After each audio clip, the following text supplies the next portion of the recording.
let's dive right in. Today, we're going to break down the world around us, and yeah, even ourselves, into its most basic, fundamental parts. We're on a journey to find out what everything is truly made of. I mean, think about it for a second. It's a question people have been asking for thousands of years. The screen you're looking at right now, the air you're breathing, the stars way out in the sky. What is all this stuff made of?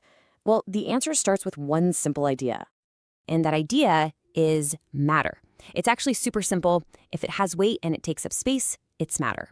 And the science that's dedicated to studying all this stuff, all its properties and how it changes, that's chemistry. And that's the world we're exploring today. So, okay, if everything's made of matter, what's the smallest possible piece of it you can have? To get to that answer, we have to think incredibly small, like mind-bogglingly small. Meet the atom. This is it, the fundamental building block of everything. And when I say small, I'm not kidding. Try to picture a single pinhead. You could fit billions, literally billions of atoms on that tiny surface. They are the Lego bricks of the entire cosmos. Now, you might think this is a pretty modern idea, but it's surprisingly ancient. Way back in the 5th century BC, Greek philosophers came up with this idea of an atomos, a particle so small you couldn't divide it. Of course, it took until the 1800s for scientists to find actual evidence, and today we know the story's even crazier, because that indivisible atom, yeah, it turns out it's actually made of even smaller parts. So let's go ahead and break that ancient rule. Let's do the impossible and peek inside one of these supposedly indivisible atoms and see what's really going on in there. And this is the basic layout.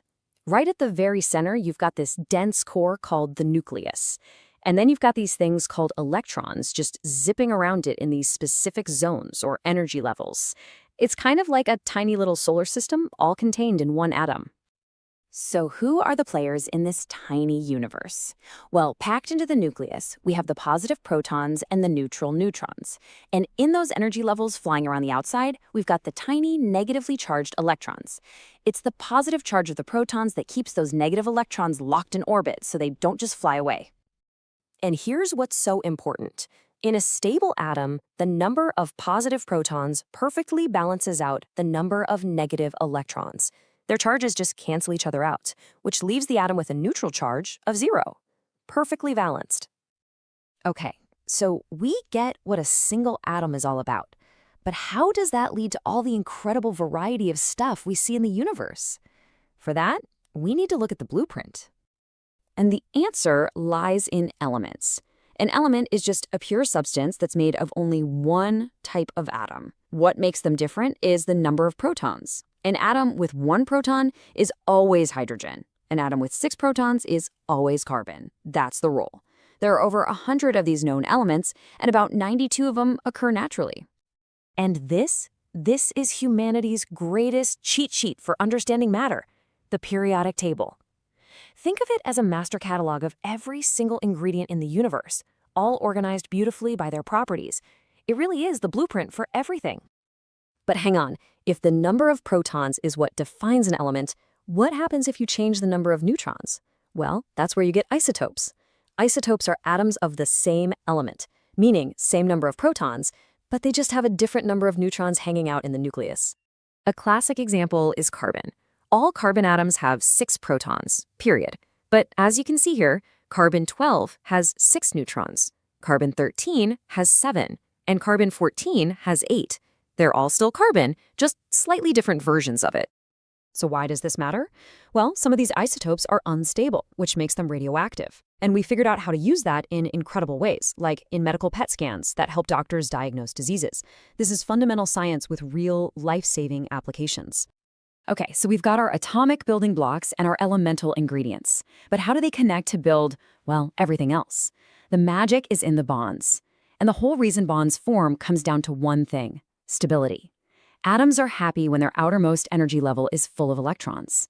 They'll do pretty much anything to get there: give, take, or share electrons. And those very actions are what create the bonds that build our world. This drive for stability leads us to compounds. When atoms of different elements link up chemically, they form a brand new thing, a compound. Water, H2O, is the perfect example. It's always a combination of 2 hydrogen atoms bonded to 1 oxygen atom. And the crazy thing is, the final compound has totally new properties that are different from the elements that made it. So atoms have two main ways to get that full, stable outer shell. In an ionic bond, one atom literally gives an electron away to another one. But in a covalent bond, the atoms decide to cooperate and share electrons instead. One is a transfer, the other is teamwork. Let's see how they work. Let's watch the story of table salt play out. So, sodium has this extra electron in its outer shell that it's just dying to get rid of. Meanwhile, chlorine is just one electron short of a full shell and really wants one. So, sodium transfers its electron over to chlorine. Now, sodium is a positive ion and chlorine is a negative ion. And what do opposites do? They attract. And boom, that attraction is the ionic bond.